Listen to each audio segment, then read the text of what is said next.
Hi, I'm Dave from boyinaband.com, and welcome to day 5 of my 7-day song tutorial on hip-hop. Yesterday I taught you how to make 2 sweet G-funky leads to sprinkle on top of your beat. Today I'll be teaching you how to add some hip-hoppy strings, and also quite possibly my favourite effect in hip-hop, the wah sound. Let's start on those strings so I can build up some more anticipation about how awesome the wah sound is. These will be the big old hip-hop stabs that have a punchy, sharp attack and not much release. So, right-click and create a Combinator. And we're going to call this bass stabs, with a Z of course, and we're going to open up the patch in the Reason Factory Soundbank, Combinator Patches, Orchestral drop-down menu, and Full Orchestra. Now, when it comes to instruments like strings, chances are you're never going to make a synth that sounds as authentic as real strings or sampled strings, so presets are the way to go. So inside here we've got 2 NNXT instances, one for the strings and one for some timpani drums, linking into a mixer, which has an RV7000 attached as an auxiliary effect, and then the mixer goes into a stereo imager, which is on bypass mode at the moment, into an equalizer, and into the Combinator. I'll add in some notes and we can get editing the patch. Okay, I've put in the notes there, I've soloed it out, and let's take a listen to what we've got and see what we can change. Now the first thing you'll notice is that the timpani is much louder than the strings, and since we want this to be a strings patch, turn the volume down here, timpa, just down to about half. So the focus is on the strings here. Okay, next thing to do, these stabs shouldn't have much release, but at the moment it's a bit too short.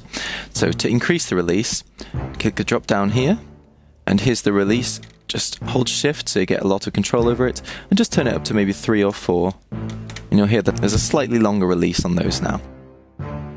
It's a really sensitive parameter there though, so be careful with that one. Now, up the top in the Combinator, you'll see there's a few convenient parameters. We're going to use the EQ low parameter to boost the low end. Just bring that right up.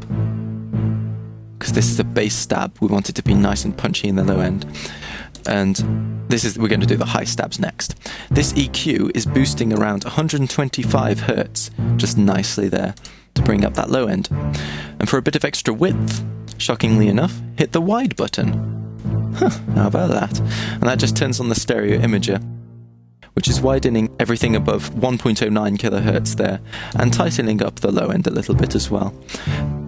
Now for those high stabs, something every straight G should be familiar with. Right click and create a Combinator and name it High Stabs. I'm going to open up a preset again. This time I'm going to use the one called Cloud Busting Cellos in the Strings section here.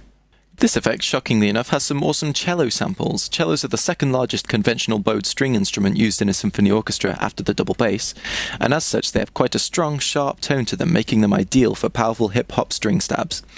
I find violins and violas don't have the same kind of grittiness to them. So, I'll just add in some notes, so we have a starting point for the effect. Okay, there we go. Got our notes in there. Let's get changing some of these parameters. First thing to do is to turn on the Fairlight Sim button here, which just turns on Scream 4, but then change it to the tape mode, which emulates that tape compression, making it nice and warm and a bit punchier as well. So if we have a listen now and take up the damage control to about half, yeah, nice and compressed and a bit louder as well. And after that, there's quite a prominent undertone in this effect that is too much of a focal point for my liking. So if we open up the equalizer, turn up the gain completely on param 1, and then sweep it down until you find the loudest point. You can hear it there around 400 Hz. It's really loud, so if we take that down completely and widen it up a little bit perhaps, just removes that from the frequency spectrum, so the focus is on the higher end of the strings without losing too much of the low end. Sweet! Now let's take a look at those notes. Okay, for the bass stabs here, I've just followed the bass line with some octave chords. Octave chords just make it more powerful, and I've got rid of the last few notes on each, so this just emphasises those bass notes that are following the percussive bass drop we added in day 1. For the higher stabs, these are all on the backbeat, you'll notice, just adding a kind of bounciness and melody to the beat as well. The notes are once again playing off the A, B flat, A motif that we've got going through this beat, but occasionally going to the C note as well, just to add a bit more of a variety and lighter feel to the beat. And again, it's all octave chords for the extra power. The last strings I'm using are some slower strings. I'll just right click and create a combinator. Name it slow strings.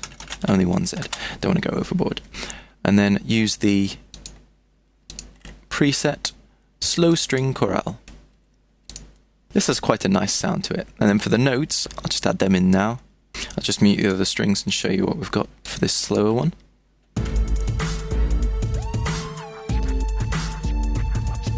As you can hear, the notes are slowly going up the key here, starting on the low A, and then instead, right at the end here, instead of going to the A to finish it off, I hit the B flat here, B flat, and then down to A when it loops round. And that will kick in, that will be the chorus there. I go to that B flat just to add that extra little bit of tension. You'll notice I always try and add more tension, because I find it makes music more powerful and beautiful.